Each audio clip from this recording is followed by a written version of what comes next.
Hello નમસ્કાર મિત્રો, મારી યુટ્યુબ ચેનલમાં તમારું સ્વાગત છે. આજે આપણે વાત કરીશું દિલ્હીથી જતી ટ્રેનમાં બનેલી એક ઘટના વિશે. શિયાળાની કાતિલ ઠંડી અને કાળી મેષ સીસમ જેવી રાત્રિએ દિલ્હીથી ચંડીગઢની બ્રોડગેજ લાઇન પર સુપરફાસ્ટ ટ્રેન અંધારાને ચીરતી દોડી રહી હતી. રાત જામી હતી. દરેક પેસેન્જર પોતપોતાના કમ્પાર્ટમેન્ટમાં સૂવાની તૈયારી કરતા હતા. કોઈ તો ક્યારનું તેની રિઝર્વ સીટ પર ઊંઘમાં સરી પડ્યું હતું. બંસી પણ તેની સીટમાં સૂવાની તૈયારી કરતી હતી. કાલનું પ્રેક્ટિકલ સારું અને મેડિકલ ચેકઅપ પોઝિટિવ આવે તેવી સહજ ચિંતામાં તે ક્યારે ઊંઘી તે ખબર જ નહીં રહી. નામ બંસી સબરવાલ, ઉંમર 20 વર્ષ, અભ્યાસ અંતિમ વર્ષ બીકોમ, જન્મ દિલ્હી. તે પંજાબ પ્રાંતના બટાલા ખાતે ટ્રેનિંગ માટે જવા ઉતાવળી હતી. તેના નાજુક અને કોમળ પગને તેણે કસરત કરીને મજબૂત બનાવ્યા હતા. તેની સહેલીઓ માથામાં પરાંદે ઝુલાવતી નીકળતી ત્યારે તે હાથમાં હોકી અને ગેંદ લઈને કોલેજ ગ્રાઉન્ડ પર ભર તડકે સખ્ત મહેનત કરતી હતી. બંસી બધાથી અલગ જ હતી. આજે તે એકલી જ દિલ્હીથી પંજાબ જવા નીકળી પડી હતી. છેલ્લો મેસેજ તેણે શ્યામને ગુડ નાઇટનો કરી અને તેનું લેપટોપ બંધ કર્યું. જલ્દી સવાર પડે તેની રાહમાં તેની આંખ બંધ થઈ. અરે કોઈ પકડો, કોણ હો તુમ? નામ ક્યાં હે? ના અવાજ સાથે જ બંસી જાગી. કમ્પાર્ટમેન્ટમાં ધીમે ધીમે લાઇટ થવા લાગી અને 2-4 કદાવર બુકાની ધારી દરેકનો લગેજ ચોરતા ઝડપાયા. તેમાંના એકના હાથમાં બંસીએ તેની લેપટોપ બેગ પણ જોઈ. તે ચમકી અને જલ્દીથી મોટા અવાજે બોલી, ઓય મેરી બેગ છોડ. પણ તે બુકાની ધારી કશું સાંભળ્યા વગર ત્યાંથી દોડી ગયો. ઓય મેરા સામાન પકડો સાલે ચોર કો. બધા જ અવાજ કરતા તેની પાછળ ભાગ્યા. પણ તે લોકો પકડમાં ન આવી શક્યા. બંસીએ તેની તાલીમને અહીં કામે લગાડી. તે જલ્દીથી તેની પાછળ ભાગી અને જરા પણ ડર્યા વિના તેનો પીછો કરવા લાગી. ત્યાં સુધીમાં પેસેન્જરોએ સાંકળ ખેંચી. અમુક લોકોએ તેમાંના એકને પકડી લીધો. જ્યારે બંસી તેની બેગ લઈને ભાગતા ચોરની પાછળ એક કમ્પાર્ટમેન્ટમાંથી બીજા પીછો કરતી ભાગી. અંતે તે ચોરને પકડી શકી. બંસી એક યુવાનને પણ શરમાવે તેવી તાકાત બતાડી અને તે ચોરના દાંત ખાટા કરી દીધા. પણ આ ઝપાઝપીમાં ગુસ્સે ભરાયેલા ચોરે બંસીને ધીમી પડતી પણ ચાલુ ટ્રેનમાંથી બહાર ફેંકી દીધી.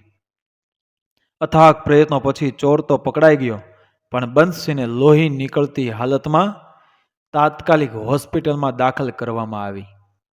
તેના બુકિંગ પરથી તેનું એડ્રેસ અને ફોન નંબર મળી આવ્યા. તેના માતા પિતાને જાણ કરી અને લુધિયાણાની હોસ્પિટલમાં આવવા જણાવી મુકાયું. મારી દીકરી, એને શું થયું? તેના માતા પિતા ચિંતિત અને અશ્રુ સાથે રેલવે પોલીસને પૂછી રહ્યા હતા. આપની દીકરી બહુ બહાદુર છે. તેણે પોતાના જીવની પણ પરવા ન કરતા એક આખી ચોર ગેંગને પકડાવી છે. અમને તેના પર ગર્વ છે સાહેબ. તે ઇન્ડિયન હોકીની ટીમ માટે સિલેક્શનમાં જઈ રહી હતી. તેના નસીબ પણ કેવા? તેના પિતા ભારે અફસોસ સાથે વ્યથા વર્ણવી રહ્યા હતા. એવામાં ઓપરેશન થિયેટરમાંથી ડૉક્ટર બહાર આવ્યા અને બોલ્યા, આપ બંસીના ફાધર છો? જી સર. વેલ, આપને ખાસ જણાવવાનું કે આપે તરત જ ડિસિઝન લેવું પડશે.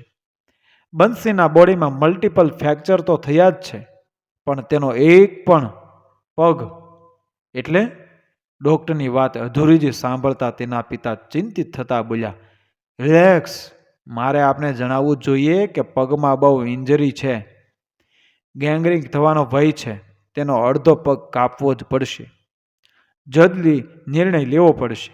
આમ પણ બહુ સમય વ્યતીત થઈ ગયો છે. આ સાંભળતા જ બંસીના માતા પિતાની આંખ ચોધાર આંસુએ વહી રહી અને તેમણે સંમતિ પત્રકમાં માટેની સંમતિ લખી આપી. લગભગ 5 કલાક જેટલા લાંબા ચાલેલા ઓપરેશનમાં કેટલાયના સ્વપ્ન ભાંગીને ભૂકો થઈ ચૂક્યા હતા. બંસીની આટલા વર્ષોની મહેનત, માતા પિતાના અરમાનો અને શાળા કોલેજને ગર્વભેર મળનારી નામના આજે તૂટીને વિખેરાઈ ચૂકી હતી. આ વાત વાયુ વેગે ન્યૂઝ ચેનલ્સ પર આવવા લાગી. બંસીએ વીરતા સાથે પગનું બલિદાન પણ આપવું પડ્યું. શ્યામ કે જે તેનો કોલેજ ફ્રેન્ડ અને હોકીનો ખેલાડી હતો તે પણ હોસ્પિટલમાં આવી પહોંચ્યો. બંસીને ભાનમાં આવ્યા બાદ શ્યામે તેની સામે સ્મિત વેરતા કહ્યું, બંસી, હવે કેમ લાગે છે? મારા પગને શું થયું? તે ત્રુટક અવાજે બોલી. શ્યામે તેને વિશ્વાસ આપતા સર્વ બીના જણાવી. તેની છલકતી આંખે રૂંધાયેલા શ્વાસે અને મનથી ભાંગી ચૂકેલાએ જ્યારે એક ન રહેલા પગની વાત કરી ત્યારે તે બોલતા અટકી પડ્યો, પણ તેની આંખો વરસી પડી. સૌનું રુદન સાંભળીને જાણે હોસ્પિટલની દિવાલો પણ ડુસકા ભરવા લાગી. સત્ય હકીકતનો સામનો નીડર બંસીએ કર્યો અને બોલી, પપ્પા, મને ઘર લઈ જાઓ, આપણે ત્યાં જ આગળનો ઈલાજ કરીશું. બંસીને થોડા દિવસો બાદ ત્યાંથી દિલ્હી ખાતે લાવવામાં આવી. શ્યામ બંસીને હોસ્પિટલમાં નિયમિત મળવા જવા લાગ્યો. બંસીના પગ પર બીજી શસ્ત્રક્રિયા કરવામાં આવી. ખૂબ જ પીડાદાયક અને ખર્ચાળ એવી આ મેડિકલ સારવાર પાછળ તેના માતા પિતાએ પોતાની તમામ બચત અને અમુક સ્થાવર મિલકત પણ વેચી નાખી. શ્યામ બંસીની સામે પોતાના પ્રેમનો પ્રસ્તાવ ક્યારે મૂકી શક્યો ન હતો. છતાં પણ આજે તે બંસીની સાથે કલાકો વિતાવતો હતો. તેનો અભ્યાસ અને રમત ક્ષેત્ર હવે બંસીનો હોસ્પિટલનો રૂમ જ બની ચૂક્યા હતા. શ્યામ બંસીને નિરાશામાંથી બહાર લાવવા વિવિધ પ્રયત્નો કરતો હતો. તેના હાથમાં નખ પર પોલિશ કરી દેતો, પાર્લરવાળા બહેનને બોલાવીને તેના વાળની સજાવટ વડે કાયા પલટ કરી તેને ખુશ રાખવાના તમામ પ્રયત્નો કરતો. તેને હવે કૃત્રિમ પગ બેસાડવાનું નક્કી થયું. ઘરના સૌ અને શ્યામ આ માટેની નાણાકીય તજવીજમાં પડ્યા હતા. દિવસો જવા લાગ્યા. એક દિવસ ન્યૂઝ ચેનલ પર એક સમાચાર વહેતા થયા કે આ વર્ષે વીરતા એવોર્ડ માટે દિલ્હીની યુવતી બંસી સબરવાલ પસંદગી પામી છે, કે જેણે એક પગ ગુમાવતા પણ તેની નિડરતા બતાડી એક ચોરની ગેંગને પકડાવી તેનું અને દેશની દરેક મહિલાઓનું નામ ગર્વભેર રોશન કર્યું છે. આ સાંભળતા જ બંસીના સ્વજનોની ખુશીનો પાર ન રહ્યો.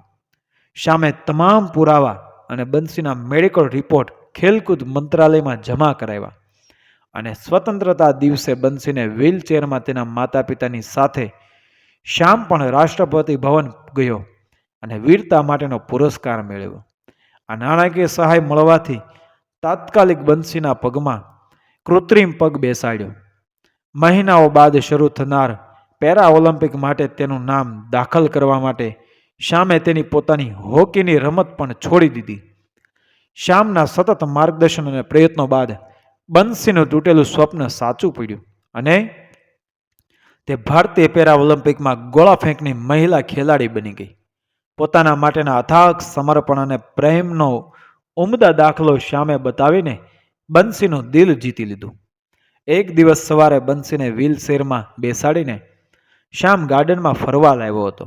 તેવા સમયે બંસી બોલી, વ્હીલચેરના હાથાને પકડીને ચાલનારો મારો સાચો હાથ પકડીને ચાલી શકશે?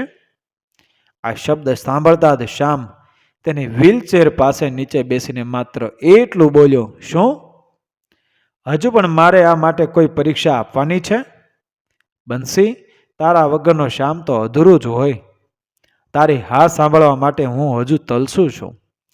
મારા પગ તારા બનીને મારું સ્વપ્ન બની ગયા. અને બંસી નીચે ઝૂકી તેની આંખમાં આંખો પરોવીને બોલી, આઈ લવ યુ શ્યામ. આ સાથે જ વર્ષોથી મનમાં સંઘરેલું મૌન જાણે પડઘી ઉઠ્યું. ગાર્ડનમાં રહેલા પારિજાતના વૃક્ષો પરથી ફૂલો ખર્યા અને જાણે દેવલોકમાંથી પુષ્પાવર્ષા થઈ હોય તેવું અનુભવાયું.